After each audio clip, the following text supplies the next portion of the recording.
but they have never been in any polytechnic. Is that true?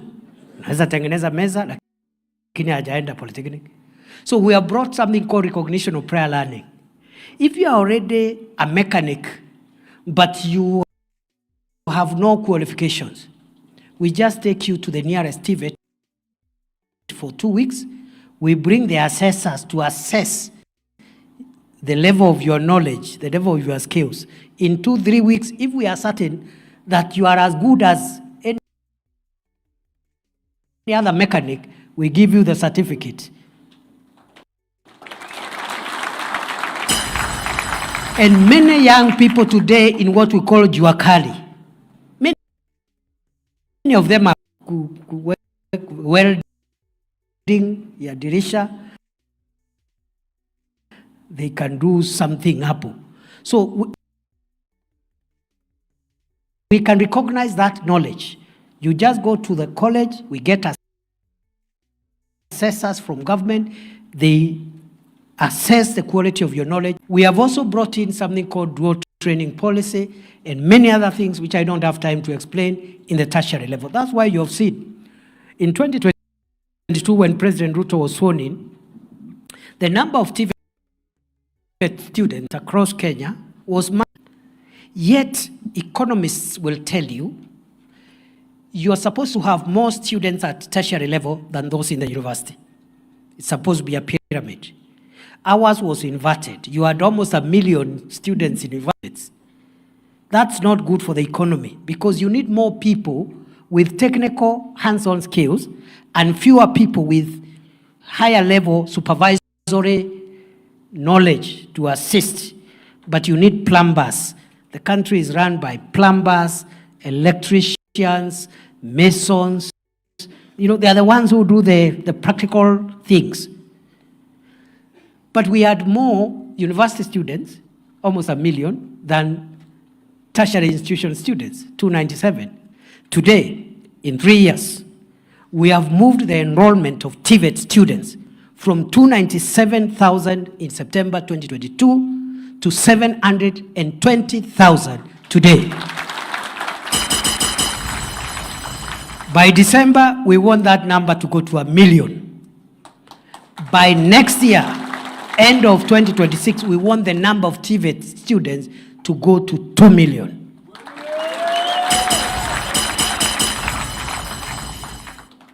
That is one way of empowering people and making them job ready. The dual training policy, for example, makes you job ready because it combines theoretical study and practical study. You cannot graduate from a TVET unless you have been attached in a practical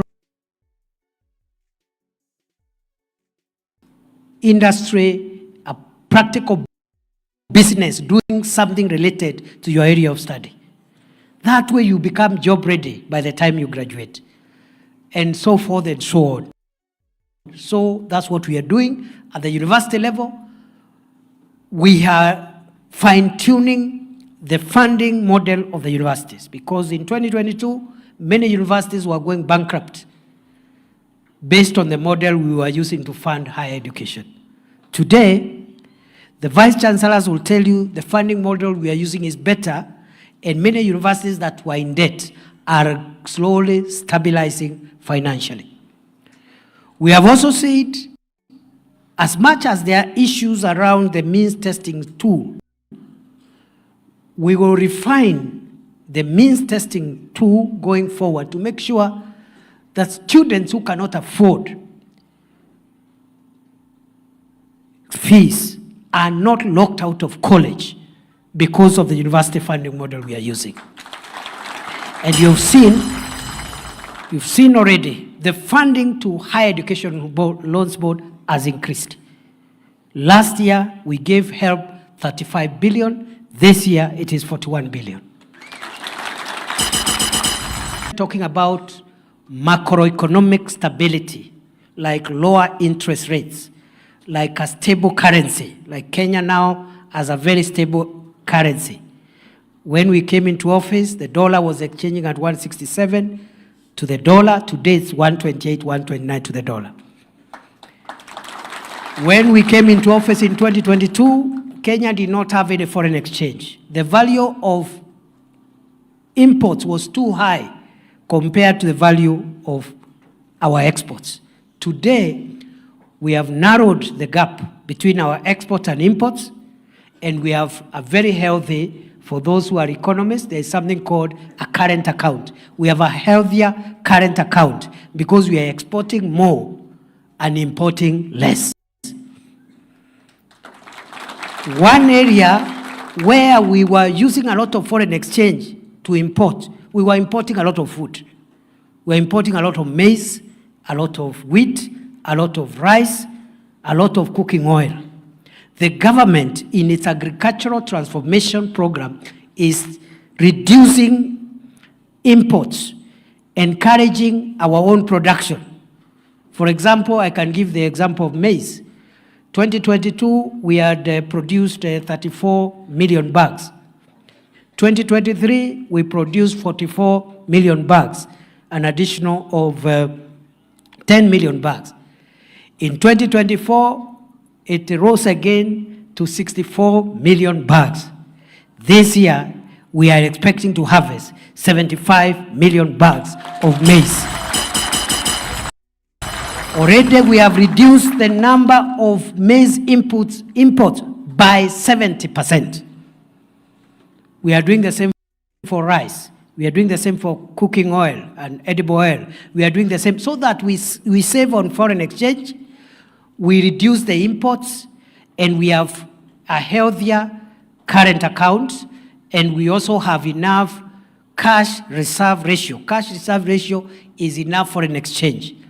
We now have almost, actually more than doubled the amount of current exchange we have, the number of dollars at the central bank from $5.7 billion in 2022 to currently $11.2 billion.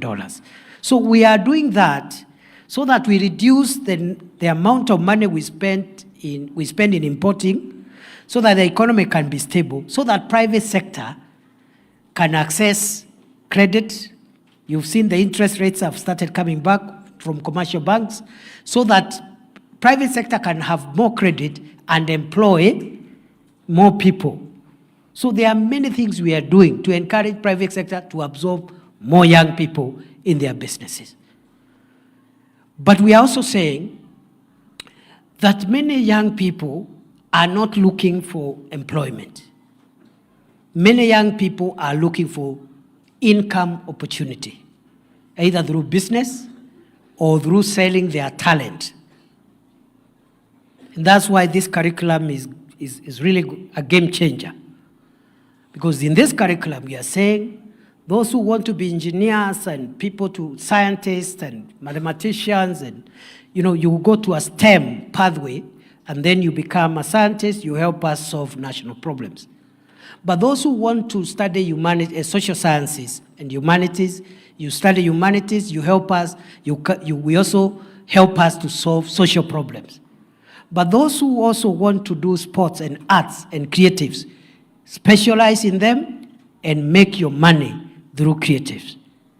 This government, Kenya now is one of the 4 countries in Africa where Meta, the owners of Facebook, and the other social media platforms have agreed you can monetize your creative content and get paid based on your social media account. Fire, say fire. So we are making opportunities for young people. If you are in the creative space and you have a social media presence that can help you money, I have said in in Africa, only 4 countries are in the category we are in, where Facebook, the owners of Facebook and other social media platforms, Meta, has agreed that you can monetize your social media account and get paid. And the president this month, actually at the end, the 3rd week, is going back to America to negotiate for greater monetization of social media content, and you're going to get a number of young people creating incomes and expanding the opportunities using the internet. What are we doing? We are also increasing the number of young people with skills, because we have many young people with skills, but they don't have opportunities to use those skills. Let me give one example, the affordable housing program. We are building 161,000 housing units across Kenya. The number of those units is increasing every day. We are also building 400 markets, fresh produce markets. In your own county of Embu, we are building 12 fresh produce markets. And they are in all the constituencies.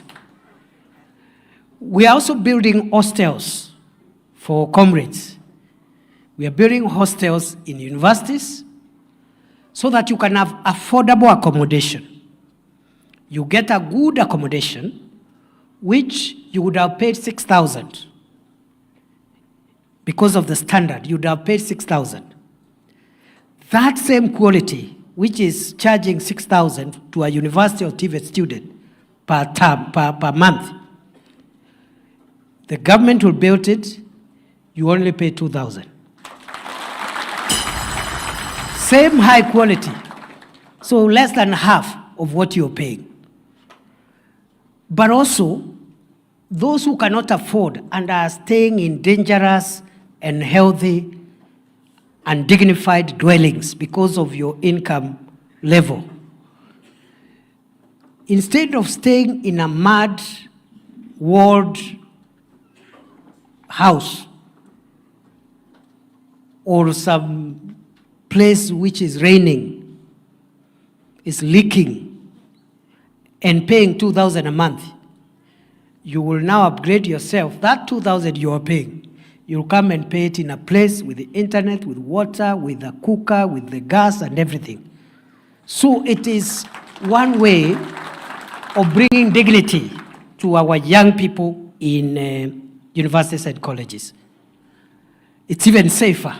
Instead of staying very far in unsafe places, the hostels have security, they have all the amenities, and so forth and so on.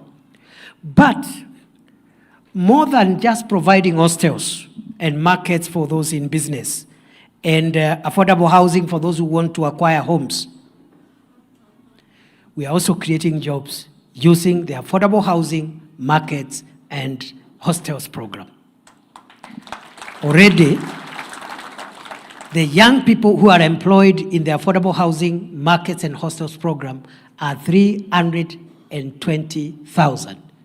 Sometimes the figure goes to 350, depending on how many active sites we have, but it is somewhere between 320,000 to 350,000 people who would not have had somewhere to get money from if the housing program was not there.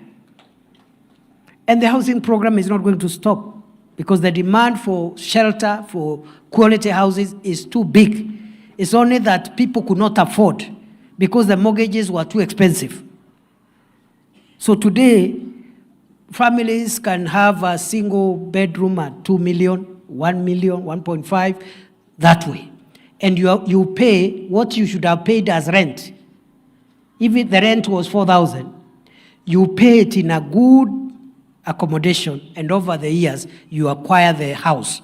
So we are trying to do that, to create dignified homes, but we are creating jobs today. Between 320,000 and 350,000 young people are earning, and that program is not going to end anytime soon. It will be there 10 years, 20 years, 30 years. And for those who think this program is not important, read the history of South Korea, Singapore, and Malaysia. One of the programs that transformed the standards of living was the housing program, where, for example, Singapore, 99% of the citizens are homeowners. That is why Singapore is always #1 in the Human Development Index, because 99% of everyone has some form of a good home. And you know, a home is an asset. So when you you have more Kenyans owning an asset which is 2 million, 3 million, when you calculate the wealth of the nation, you will see where Kenya will be placed 10 years, 15 years, 5 years from today.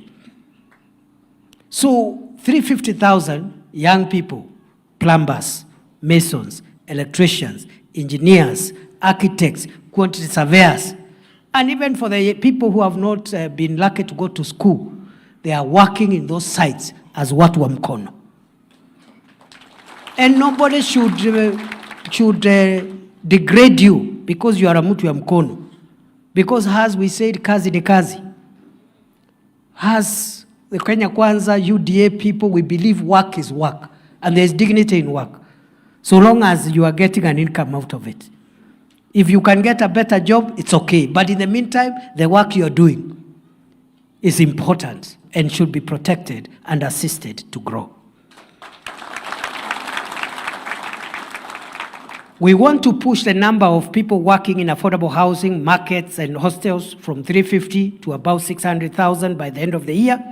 We want to push it in the next 1 year to employ 1 million young people under affordable housing, markets, and hostels program. That is how you transform Kenya. That's how you respond to joblessness.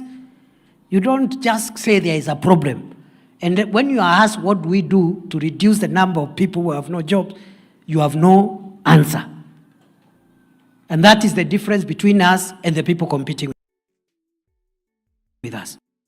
Some of them, if you put them on this platform, they will not last for 3 minutes. Because they will just say, oh yes, Ruto must go, I don't know what. And then after that, let's assume it is okay, he must go. Okay, then how do we solve the problem of young people in Kenya? They have no answer. So, if we can push in the next 1 year the number of skilled and semi-skilled young people working in affordable housing, markets, and hostels to 1 million, then we have another program called Kazi Mtandaoni, where we are building ICT hubs for use by young people in public spaces. We already have started with TVETs and universities. We have Jitume labs in many of the TVETs. And if any TVET in Embu doesn't have a Jitume lab, let me know. We will put one immediately and put 100 computers with internet. Because I have gone to TVETs and universities with the Jitume lab. Just 100 computers. Students who are already studying. But they spend 2 hours there in that Jitume lab. Some they are doing foreign exchange trading. Some are doing script writing. Others are doing website design. Others are doing app development. Others are doing transcriber.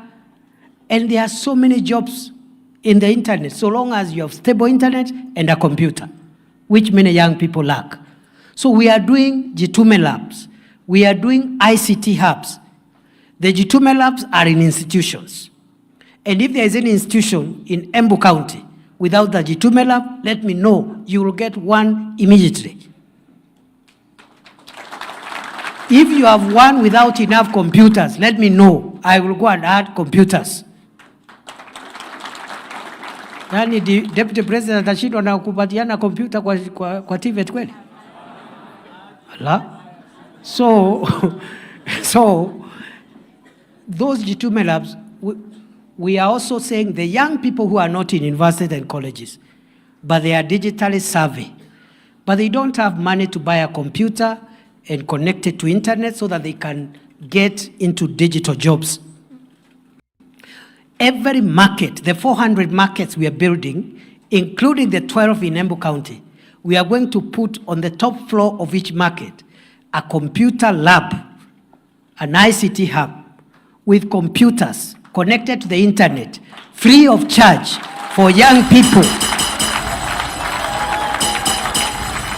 so that the young people in Embu Town, in Runyenjes, in Chicago, in Ishara, in Kiritiri, instead of wasting your time in the market because you have no facility, you can't do anything, you have some skills, but you don't have money to buy a computer, you don't have money to put internet, And instead of waiting for a politician to pay you 100 shillings so that you can go and heckle their political opponent, you use the ICT hub to go into the internet, not to insult the MCA, not to insult the governor or the president, but you go there to earn a living and look for digital jobs and take care of yourself and your family. Because if you are unhappy with a leader, you don't like your MCA, you don't like your MP, you don't like your president, the solution is not insulting them. The solution is to wait for the election and vote them out, isn't it? But before the election, make use of the time you have to build yourself. Don't waste your time in negativity. Because even if you insult them and you don't vote them out, they will be voted in. Isn't it?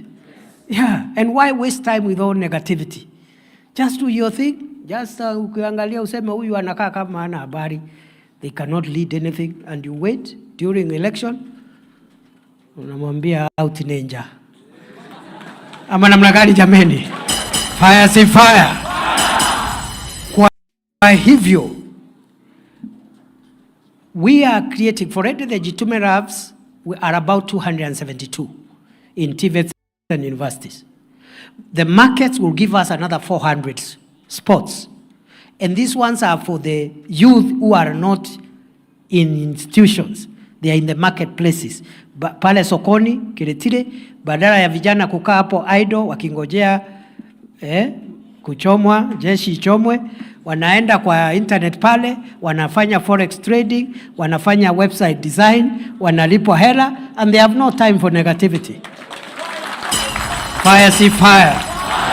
Fire si fire. Noma si noma. Tuendelee na hiyo maneno ama tuachane nayo? Do we continue thinking how we resolve unemployment and job opportunities, or do you want to waste our time talking about who will lose the election and who will win the election as if the election is today?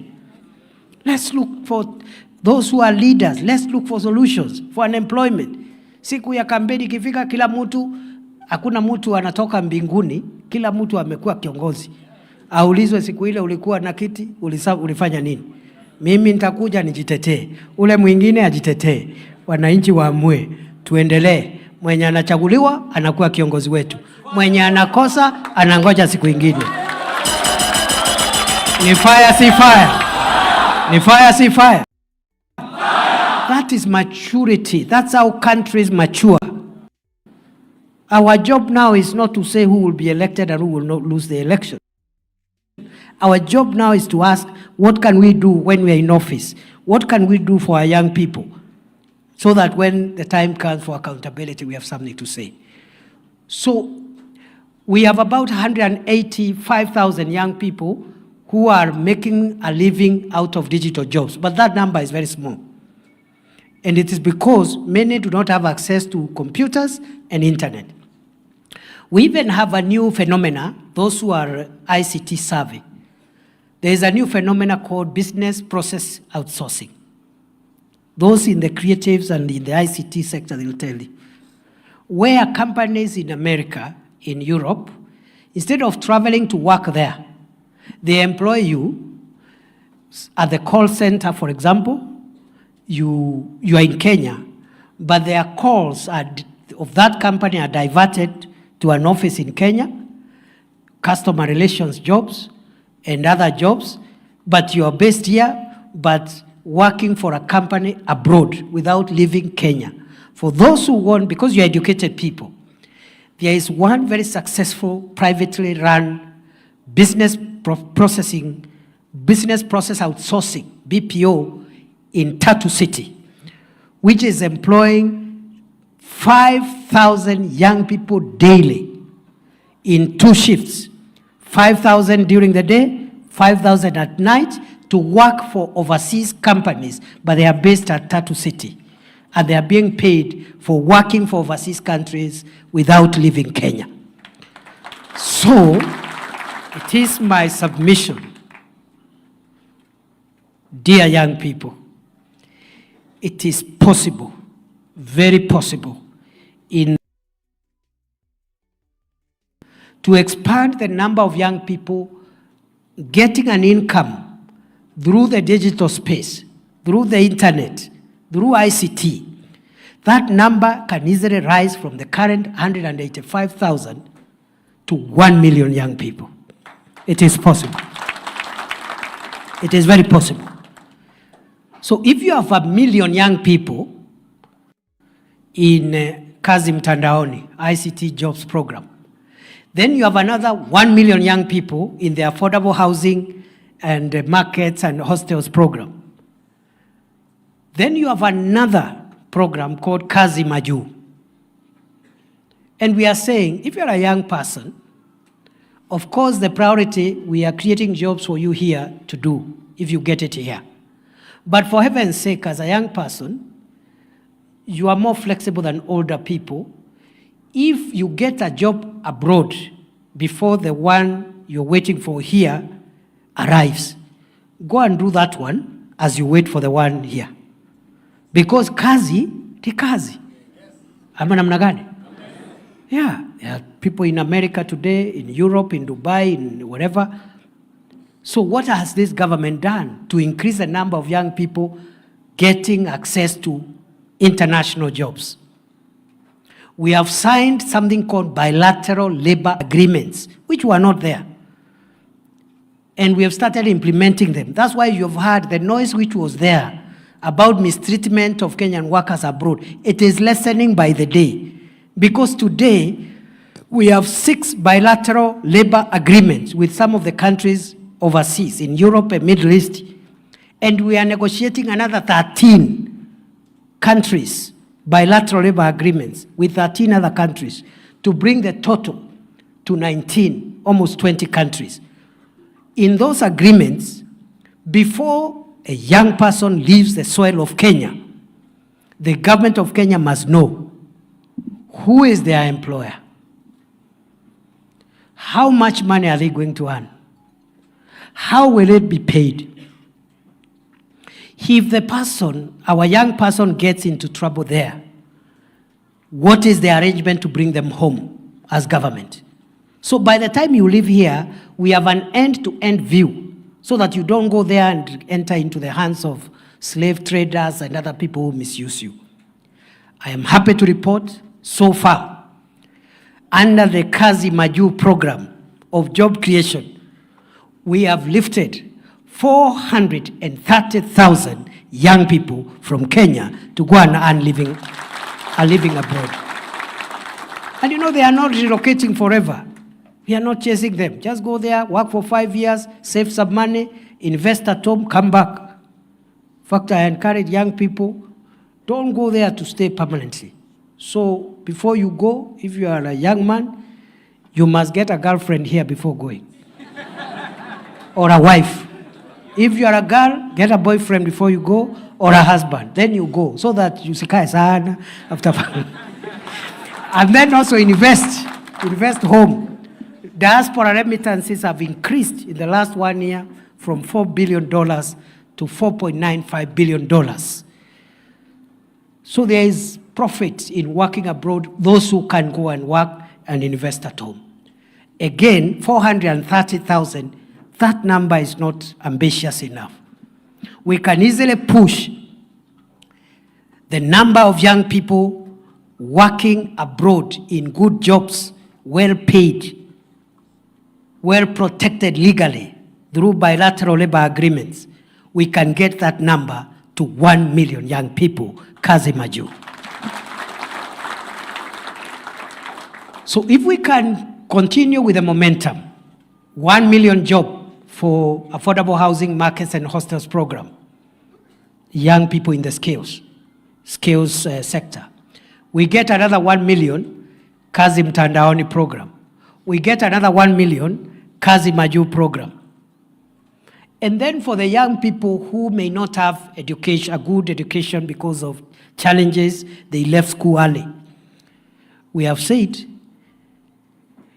that program, which used to be called Kazi kwa Vijana, Kazi Mtaani, tumeirudisha. Sasa tunaita Kazi Mtaani Climate Works. In every county, in every sub-county, Instead of staying idle, you go and work with your hands. At the end of the day, you get your 500 shillings. In a week, it is 3,500, 4,000. In a month, it's 16,000. It is money. It is better than staying. It's better than staying doing nothing. Yeah, people say, oh, kazi, vijana, sijui kazi. Kazi ni kazi, and there is dignity in work. If you get your 15,000, 16,000 every month by working with your hands, what is the difference between that money and someone who is employed as a clerk in an office earning 15,000? Is there a difference? Si pesa ni pesa. Kwani yako imeandikwa mtaani? Si ni pesa jameni? Whatever the person working in an office is doing as a clerk, you will also do it with the work of your hands. Ama namna gani jameni? So we are going to start with 200,000 young people. I hope we can increase it to almost 500,000 for the semi-skilled and unskilled jobs through Kazi Mtaani Climate Works. Good people, dear Kenyans. That is how you connect the dots of the conundrum and the challenge that is youth unemployment and lack of opportunities. There are young people who are already in business. I said here we have youth in business here. It doesn't matter the type of your business, transport sector, retail sector, it really doesn't matter. Biashara ni biashara. We are introducing now a program called Nyota for you. Young people between 18 and 35 years, men, Nyota, which is going to start on 18th of September, in 3 weeks. It is going to be launched by the president in the whole country. And that program will identify 70 micro businesses in Kenya. Youth. That's why it is called Nyota, National Youth Opportunities Towards Advancement. So we look at every word and look at youth-led businesses or youth-run businesses, 70 of them per ward. They will be trained on bookkeeping, record keeping, and how to manage a business, and they will be given a grant, not a loan, of 50,000 shillings to expand their business. And for the people who are rich and wealthy and who have big businesses, they will never understood the power of someone who is running a mkokoteni or running a grocery shop or a hairdressing shop in the village. So this 50,000 is going to assist very many micro businesses. And it's a grant, it's not a loan. The president has also directed that under the Kazi Maju program, a job abroad, and you have a contract, but you don't have money for getting a passport, you don't have money for medical exam, you don't have money for air ticket, the youth fund will give you a soft loan called relocation loan, so that you pay the ticket, you pay the medical exam, you pay for the passport, uende utarudisha pole pole once you have arrived in the country of destination and you are earning your money.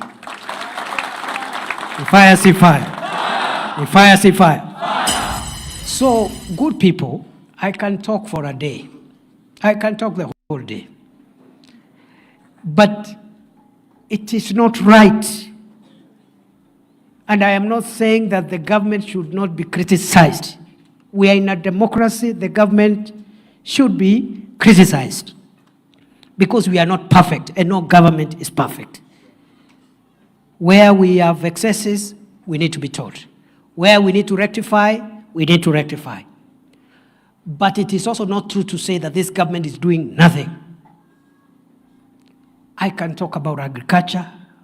I can talk about roads. I can talk about electricity.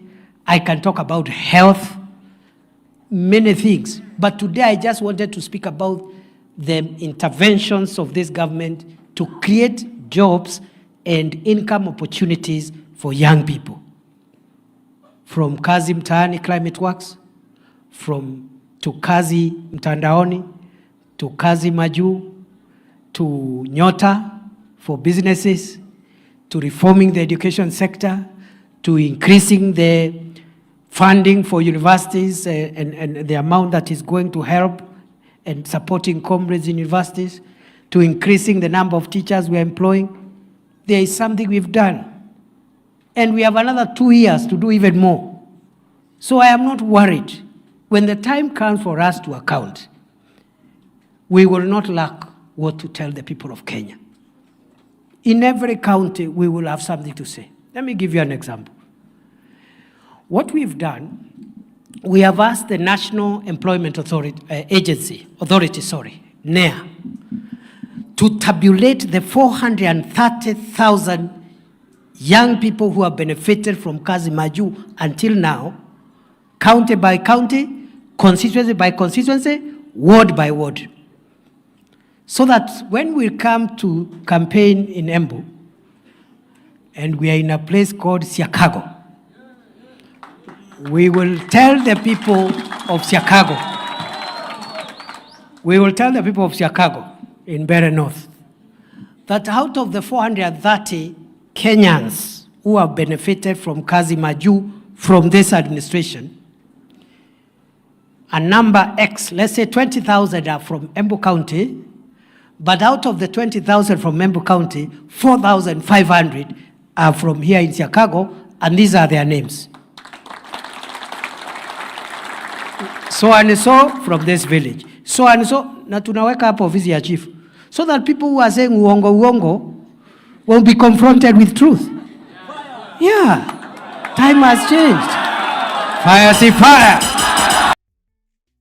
Noma si noma. Unajua watu wanashindana na sisi wako chini sana. They are very low. They are too low. Sisi tumejipanga vizuri because we know Kenya has moved on. We have an informed population. The claims we are making must be based by evidence. And we are ready.